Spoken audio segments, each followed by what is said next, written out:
Little economic diversity for Calgary then, potentially, is that? Yeah, we had a really productive trip down to Silicon Valley last week on a whole continuum of things, from people who had never really heard of Calgary where we were planting seeds, straight through to someone who is ready to do a Canadian expansion here in Calgary that hopefully we'll be able to announce quite soon. It was very, very useful because what we really learned is that a lot of these large tech firms are really thinking about growth. Silicon Valley is very expensive, the war for talent is extraordinary, and they're not able to get enough visas for the foreign nationals that they want to bring in. So they're really looking at new business models. And Calgary can be the solution to a lot of these things, particularly around talent retention.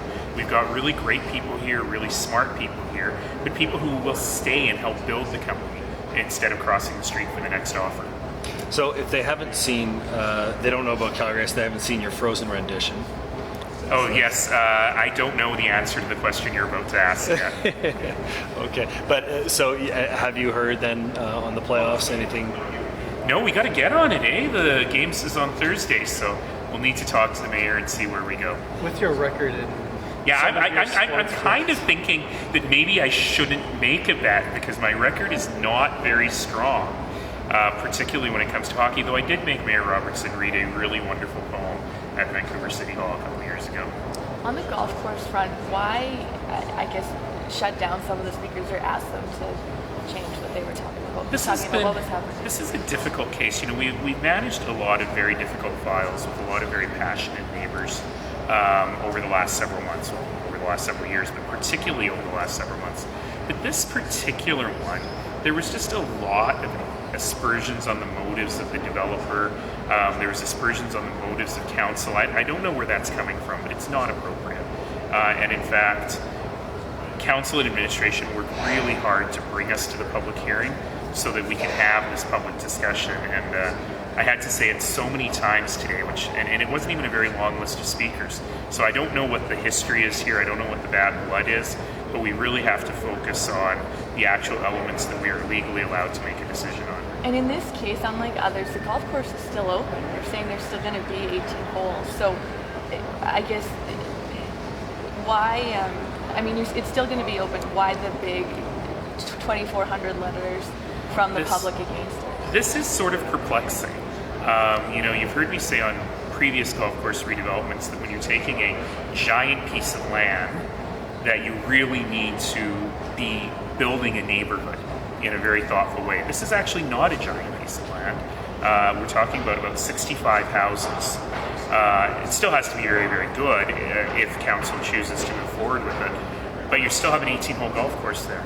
So what I thought was interesting, though, is that the applicant hasn't seemed to make that commitment to the neighborhood, still in writing, that their intent is to still have an 18-hole golf course. And in hindsight, I wonder if they had said that out front very, very clearly or written it down, we might be having a different discussion today. There are a lot of these new communities, like lakeside communities like that. Do you think that these types of golf discussions will set any sort of precedent or put ideas in developers' minds? Maybe in 10 years we're going to be talking about developments in the lakes of lakeside communities? I think filling in lakes is really hard and very, very difficult to actually develop on. That said, what's happened here is that we've seen a trend across North America that fewer people are golfing. And the golf courses are finding it harder to move forward. And so they're looking for different ideas. And this particular one, if you take the applicant at their word, they're actually saying we're trying to find a way to keep golf vibrant and viable in this location. What's your message for people then who buy in Calgary? We heard it again and again today. They say, I was told nothing was going to change here. I don't want anything to change. We hear this all the time. I remember when I first started, there were a bunch of people who came up in the community of Aspen Woods, angry that an aspen grove was being developed. And I said, how long have you lived here? And they said, my house isn't done yet. It's still under construction. And I said, what was there before? And of course the answer is an aspen grove.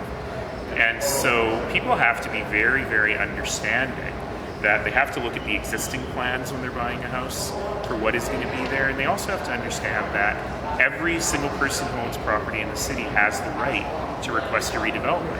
And the neighbors have the right to speak out against that redevelopment. That's just how the process works. And there has been talk about just a better way to address these types of big golf course land use changes. Is there any movement on that, creating kind of a framework or policy? Well, we have been, there is some work going on specifically on golf courses, but we've been working for the last 7 years on improving the planning process, making it more transparent, making it easier for people to understand. So I'll give you a little example, which is if you submit your letter of support or objection to the Calgary Planning Commission, that then doesn't come to City Council. And there'll be a little sign on the property afterwards saying, please submit your letter. And most neighbors will say, but I just submitted a letter. Why do I have to do it again? What's going on here? So things like that, the process is just not clear. And I think that we can make it work a lot better. And council, as well as the provincial government with the city charter, needs to be open to thinking about new and better ways of doing this in a growing city.